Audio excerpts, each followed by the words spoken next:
क्या आपने कभी ये सोचा है, सावन के महीने में ये लाखों लोग कांवड़ लेके क्यों चलते हैं? नंगे पांव, सिर पर गंगा जल, होठों पर बम बम भोले और मन में एक ही इच्छा, भोलेनाथ का दर्शन करना। लेकिन क्या ये सिर्फ एक आस्था है? नहीं, इसके पीछे है हजारों साल पुरानी एक पौराणिक व दिव्य कथा, एक ऐसा इतिहास जिसे न राम भूले न रावण। आइए जानते हैं कांवड़ यात्रा की शुरुआत कैसे हुई और सावन में भगवान शिव को गंगा जल अर्पित करने की इस परंपरा का जन्म कैसे हुआ। यह प्रसंग शिव महापुराण के कोटि रुद्र संहिता में वर्णित है।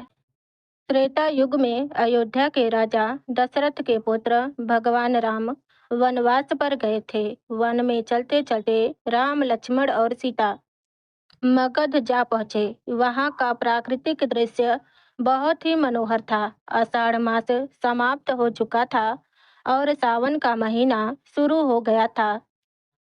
चारों ओर धरती पर हरियाली छाई हुई थी। आकाश से रिमझिम फुहारें बरस रही थी। पंछियों के मधुर कलरव से वहां का वातावरण दिव्य और सौंदर्य से परिपूर्ण था। जब भगवान राम गंगा नदी के तट पर पहुंचे तो वहां की शांति और पवित्रता ने उनका मन मोह लिया। भगवान राम ने ध्यान किया। फिर उन्होंने सोचा, श्रावण मास है और भगवान शिव का प्रिय महीना है। क्यों न मैं गंगा से जल लेकर कांवर में रखकर शिवलिंग पर चढ़ाऊं। भगवान राम ने स्वयं कांवर बनाई, गंगा जल भरा और पैदल यात्रा पर निकल पड़े। श्री राम चेतननाथ पहुंचे, जो वर्तमान में झारखंड के देवघर में है। वहां स्थित प्राचीन शिवलिंग, जिन्हें आज हम बाबा वैद्यनाथ के रूप में पूजते हैं, उनका जलाभिषेक किया। श्री राम ने पहले स्नान करके मन व शरीर को पवित्र किया। फिर कांवर से गंगा जल निकालकर विधि पूर्वक शिवलिंग पर चढ़ाया और प्रार्थना किया कि हे देवाधिदेव महादेव, इस गंगा जल के माध्यम से मैं आपको अपना प्रेम अर्पित करता हूँ। मुझे धर्म के मार्ग पर चलने की शक्ति दे। तभी वहां पर दिव्य चमत्कार हुआ।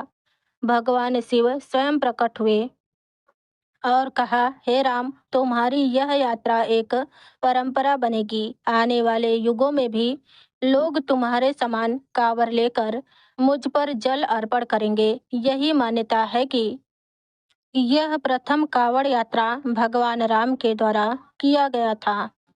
दूसरी पौराणिक कथा के अनुसार लंकापति रावण अपार शक्तियों का स्वामी और प्रकांड विद्वान था। इसके साथ ही वह एक परम शिव भक्त भी था। उसने कैलाश पर्वत पर वर्षों तक कठोर तपस्या की। रावण की तपस्या इतनी कठोर थी कि उसने एक एक करके अपने 10 शीश काट कर भगवान शिव को अर्पित किया। हर बार जब वो एक सिर काटता तो भगवान शिव के मंत्रों द्वारा वह नया सिर उत्पन्न करता और उसे पुनः अर्पण करता। इस बलिदान और तपस्या से प्रसन्न होकर भगवान शिव प्रकट हुए। शिव जी ने रावण से पूछा, तुम मुझसे क्या वरदान चाहते हो? रावण ने कहा, हे महादेव, मैं यह चाहता हूँ कि आप मेरे साथ लंका चले, ताकि मैं वहां आपकी पूजा आराधना कर सकूं। शिव जी ने कहा, ठीक है, मैं तुम्हारे साथ चलूंगा।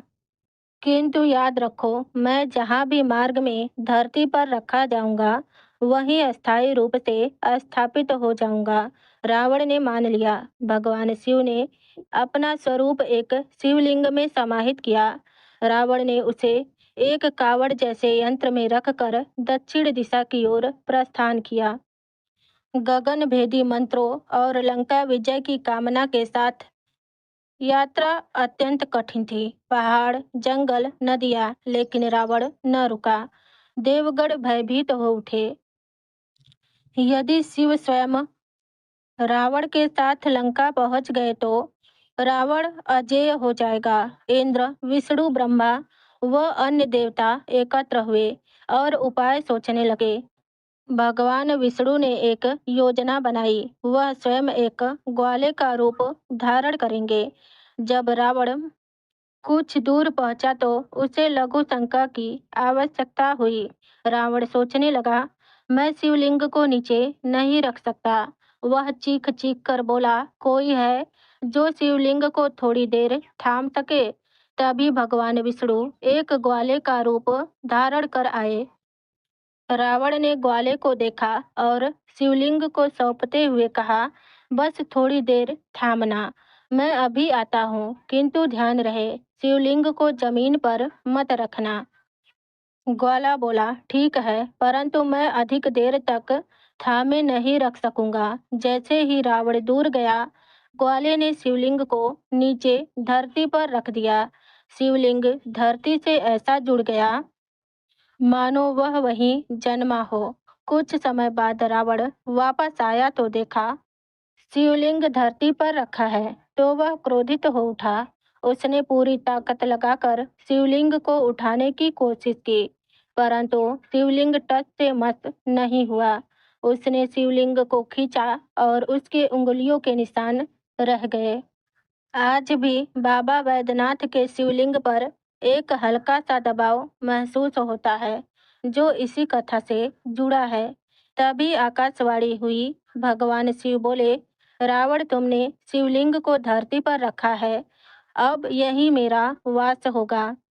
यह भूमि अब तीर्थ स्थल बन गई है। जो भी भक्त श्रद्धा पूर्वक यहाँ आकर मुझे जल चढ़ाएगा, उसकी सभी मनोकामनाएं पूरी होगी और उसे मोक्ष की प्राप्ति होगी। रावण निराश तो हुआ, लेकिन उसने वहीं पर शिवलिंग की पूजा अर्चना की और शिवलिंग पर जलाभिषेक किया। इसके बाद वह लंका लौट गया। यह वही स्थान है जो आज बाबा वैद्यनाथ धाम के नाम से प्रसिद्ध है। यह वर्तमान झारखंड के देवघर में स्थित है, जहां सावन मेला में लाखों भक्त गंगा से जल भरकर कांवड़ यात्रा करते हैं और देवघर पहुंचते हैं। वहां बाबा वैद्यनाथ पर जल चढ़ाते हैं। पद्म पुराण के अनुसार गंगा जल में एक एक बूंद में सारे तीर्थों का वास होता है। यह जल शिव जी को अत्यंत प्रिय है, क्योंकि उन्होंने गंगा को अपने जटाओं में समाहित किया है। जब भक्त गंगा जल लेकर शिवलिंग पर अर्पित करता है तो वह सभी पापों से मुक्त होता है और सावन मास में इसका प्रभाव बढ़ जाता है। यह कांवड़ यात्रा हमें अनुभव कराती है, जब आप स्वयं को शिव के चरणों में समर्पित कर देते हैं, तो हर कष्ट, हर तपस्या मोक्ष बन जाता है।